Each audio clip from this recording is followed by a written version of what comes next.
What's going on? Welcome back to Frenchie's Forge. In today's video, we're going to be doing something that I've been wanting to do for quite some time now. Stainless San Mai. Top, we've got some 4/16 stainless steel, and this is a hardenable stainless steel that we're going to be using for the outer cladding. And then I've got a large piece of 1080 that we're going to be using for the core material. Now, I'm really excited to do this. It's something that I've wanted to do ever since I started knife making. I really like the look of a stainless San Mai knife. Not only can you see the difference between the two metals, but you get that carbon migration and almost like a ghost line that follows the difference between the two steels. So anyway, they're really cool, but they're a little tricky to do. And that's why I've been postponing doing one, trying to get a little bit more practice under my belt before I attempt one. So today I'm feeling pretty good about it. Let's go ahead and try to attempt to make one. For the core, we have a little bit thicker piece. This is 3/16 inch thick 1084 or 1080. I'm not sure what it is. It's one of the two, 1084. If you were to use all 1/8 inch thick material, then it's kind of hard to keep your core wide enough to be centered. So hopefully by utilizing thicker material in the core, we'll be able to achieve the look that we're going for. Now I'm going to be doing an entire weld all the way around the entire billet for a 0 atmosphere forge weld. I feel like I'm going to have better success doing it that way, and it's going to keep all of the oxygen from building up scale before it has a chance to forge weld. So let's go ahead and jump into this. We're going to get these cleaned up and we're going to give this thing a go. Let's do it.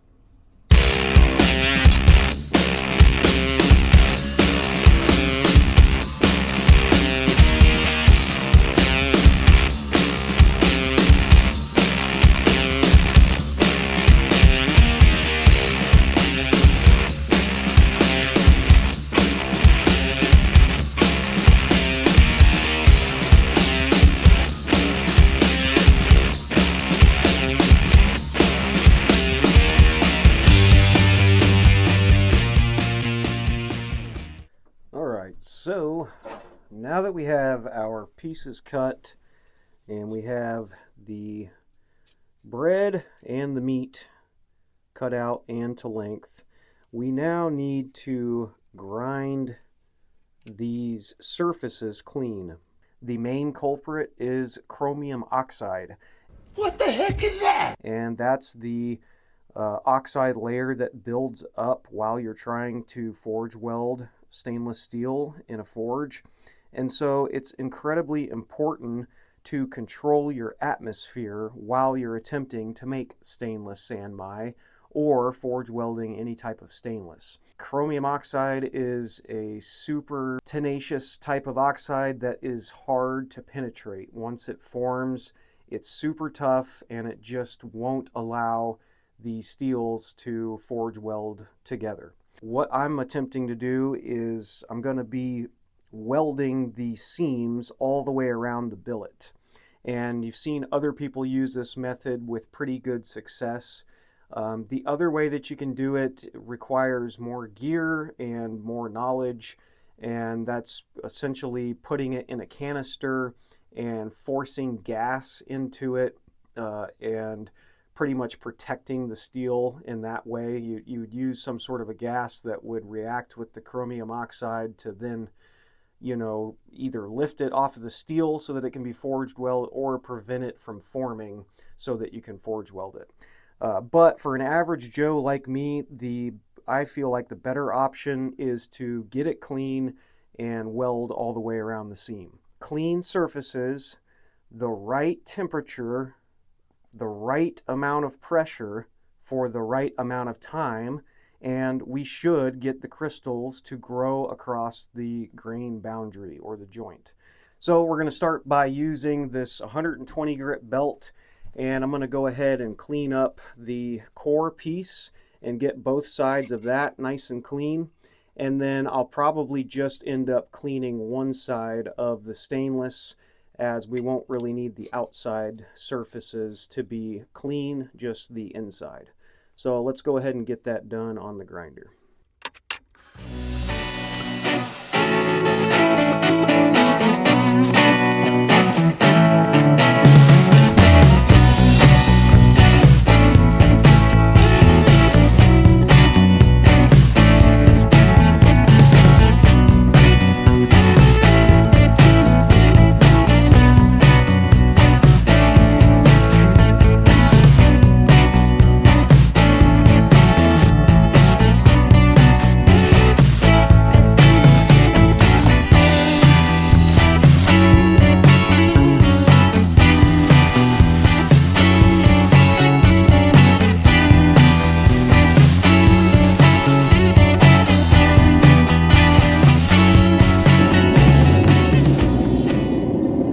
It has been in the forge for about 10 minutes now, and it's starting to get hot.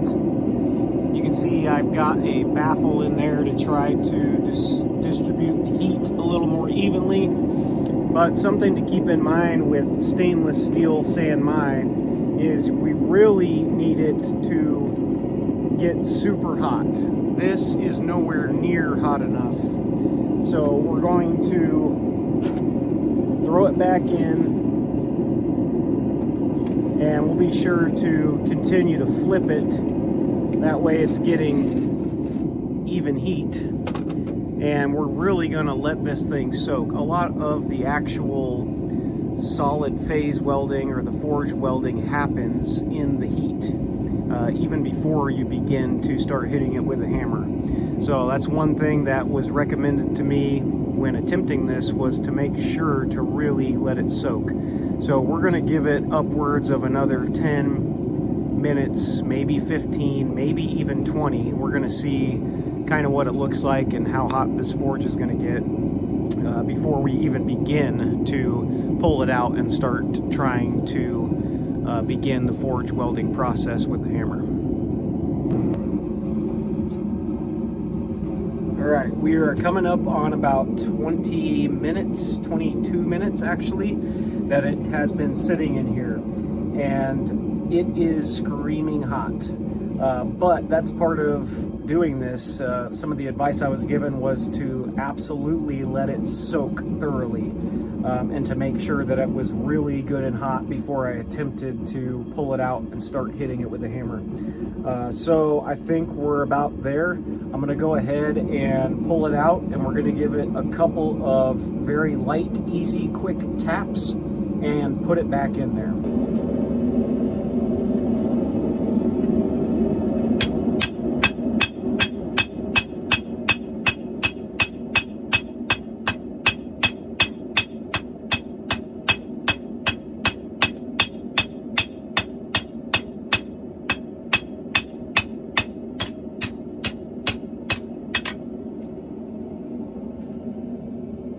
And you can absolutely tell that that is super hot. You can just even feel it around your bare knuckles when it's outside and on the anvil. So, you know, like I said in the beginning, this is my first time attempting this. So, you know, I'm not an expert, but I am trying to take the advice of people who have come before me and done it. So hopefully it was hot enough. I'm going to continue to do what we just did here a few more times, and each time I put it back in the forge, I'm flipping it over so I know to hit the other side. That way I can hopefully keep the blows consistent, and we're trying to shoot for the 1084 core to stay in the center. So we're just going to let it heat back up and get back up to a screaming hot temperature and do that a few more times.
Now that I know the billet is forge welded together, I'm bringing it over to what used to be my fullering die, and it's now just the bottom half as it broke last time I tried to use it. But what I'm trying to do here is introduce at least some sort of a wavy pattern to the billet. I realize that it's probably not going to look cool with just a straight line, but at the same time, I know stainless and high carbon don't really like to stick to each other, and so I'm a little hesitant to hit it too hard. I really just don't have a great setup to be making pattern welded billets. Doing it by hand is challenging to begin with, so we'll see how this turns out. I don't think it's going to be a super cool heartbeat pattern, but at the very least, I want it to at least stay together when I go to quench it.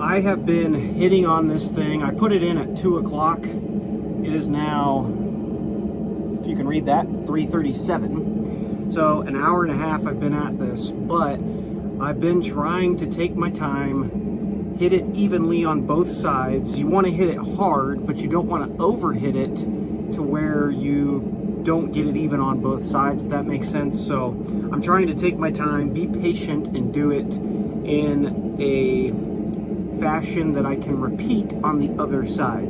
If you have a press, I'm sure it wouldn't be as hard because you have much more control with the press and you can flip it over and stuff like that.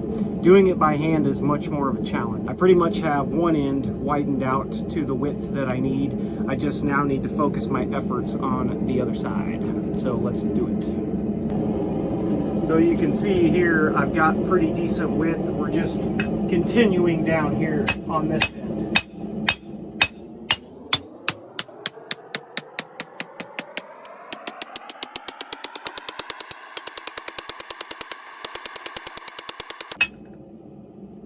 And I'm really trying not to let it get too cool. This is pretty close to being at the point where I'm going to throw it back in, just so we can keep the heats good and that it doesn't take a while to reheat. This is kind of a newer profile for me, but I got a long ways to go to get the length out of it. And I'm already an hour and a half into this, hour and 45. I've got other things to do, so we'll see how far I get. I might end up making it a hidden tang knife if I run out of time, but we'll just see how that goes. It's probably 35 degrees out here, and I am on the verge of sweating. I guess you can't really see, but take my word for it. It's cold outside, but I'm hot. Doing this kind of work definitely will warm you up, that's for sure.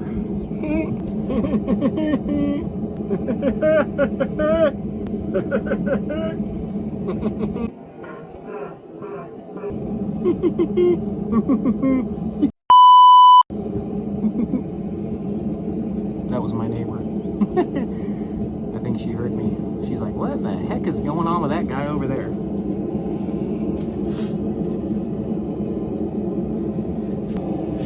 So as you can see,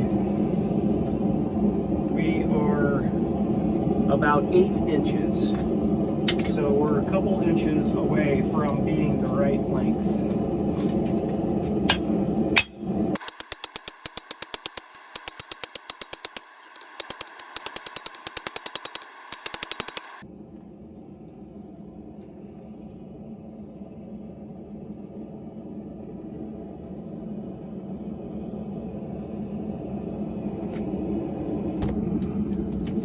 Yeah, so I just put our template up to the billet, and it covers everything from the tip and the width and almost to about here.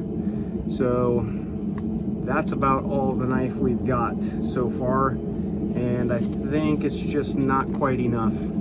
So I will probably end up doing another hidden tang knife. I'm gonna go ahead and do one more heat, flatten it out and planish it a little bit. maybe a couple more, and then I'm going to throw it in the forge, close the door, and we'll let it anneal. So here we are the next day after the forging process of the stainless San Mai blade. We now have the billet, and it has been forged out. It's relatively nice and flat, and it's still a pretty good thickness. I haven't taken a set of calipers to it yet, but if I had to guess, I'd say we're maybe a little over a 1/4 inch thick. So it's going to be a lot of metal to work with still.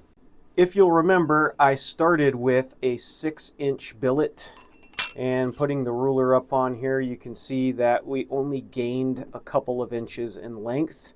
And we also started at 1.5 inches width, and we've got it almost to 2, so we gained 1/2 inch in width and 2 inches in length.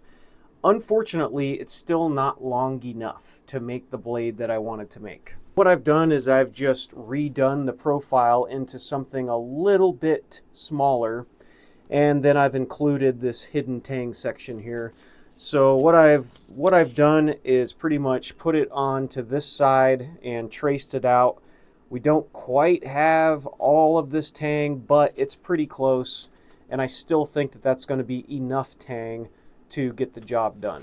What I do want to do is take a flap wheel to the top of this, and then I want to etch it to see where our core is at. All right, so now that we have the weld off of the top of this thing, we can go ahead and give it a quick test etch. Hopefully we'll see the 1080 core darken up a little here, and hopefully it will be in the center, which it looks like for the most part it is, which is awesome.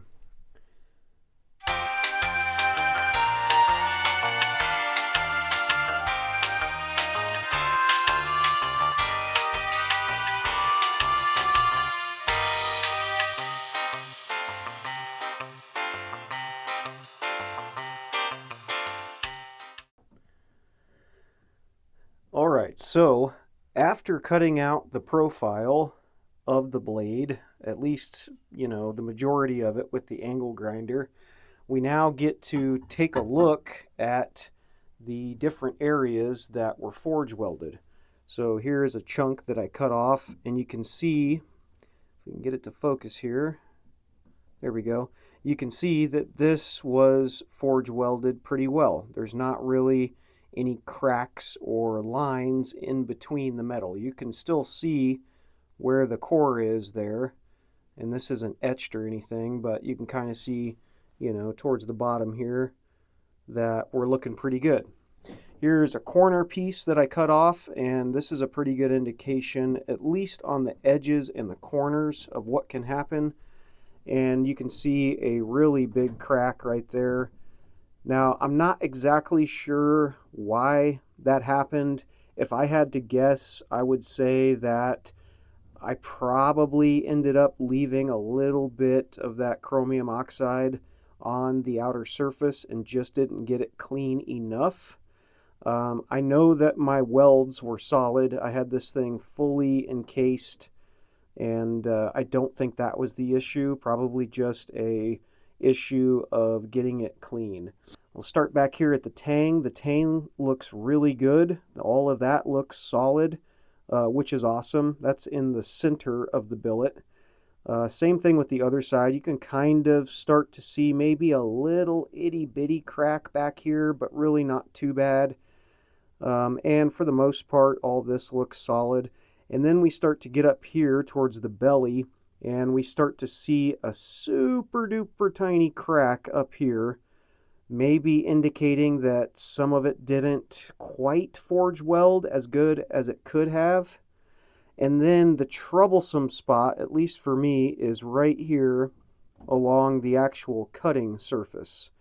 You can clearly see this line here, and that should not be there. So that's a little troublesome. I don't really know how to proceed other than to just maybe try to chase this line out. We still have some to bring it back, and hopefully, if we get it a little further back into the center, it might end up a little better. For the most part, the other parts of it really don't look too bad. So I like to share the good and the bad. This is not good. It may not be a deal breaker. It's really kind of hard to say at this point. I'm leaning more towards probably not good, but there's really only one way to find out, and that's just to keep going. So we're going to profile this out further, and we'll see if we can get rid of some of these cracks here. Maybe we'll get lucky and be able to make a blade out of this. If not, we can always profile it much further down and just make a smaller knife. So there you go. I'm going to keep at it, and we'll cut it back on once I get the rest of this profiled out.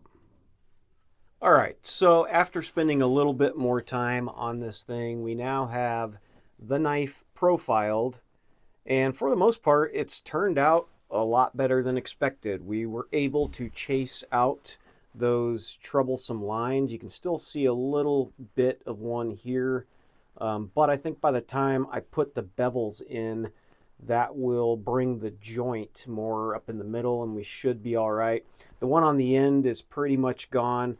The spine looks good. The tang is still good. I really do think that it's looking good. I'm pretty hopeful that this will stay in one piece when I go to quench it.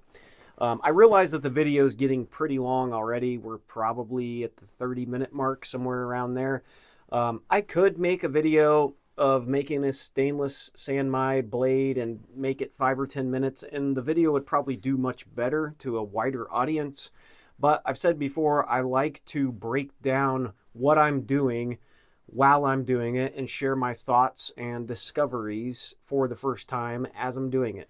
I feel like that's more beneficial to the people who are on the same type of journey as me, whether you're a beginning knife maker or you're trying to get into it or you do it for a hobby. Hopefully my style of videos helps those few people out there that want to learn more about it. All right, so after taking some time to profile this thing out and grind in the bevels, this is where we're at. Looks pretty good for the most part, minus the cracks. Right here, there's a small little crack where it didn't quite forge weld. All of this up here looks decent. And then on the other side, there's another one right here. So as I'm grinding these bevels in, I was kind of chasing this line up. It was pretty large crack as it was here and I was starting. And it is getting smaller, but I don't want to continue to thin this blade out prior to heat treating. And in all honesty, it may be a dud at this point, which I kind of, was maybe thinking that it could be. But there's still a chance that it might actually heat treat. So, there's only one way to find out. That's go throw it in the forge and try to quench it. What I'm going to do is I'm going to apply some clay to the spine. Really not clay, but some furnace cement. We'll put it up on the spine, probably try to bring it down here a little bit, all over the ricasso and the tang. And that way, hopefully, it will maybe just kind of edge quench it. That's kind of what I'm going for. I still want, hopefully, some, decent carbon migration in between the two steels. So I'll probably put the clay somewhere, maybe just up on the spine here. And we're going to cross our fingers and dunk it in the oil. It's really all I can do. So sometimes you win, sometimes you lose, and that's kind of how it goes in knife making, especially when you don't have a ton of experience. Like I said, this is my very first one trying to hand forge. So it's not a failure though, because I learned some things. I learned that it doesn't always go the way you want it to. And I think my biggest mistake here was not spending enough time cleaning it.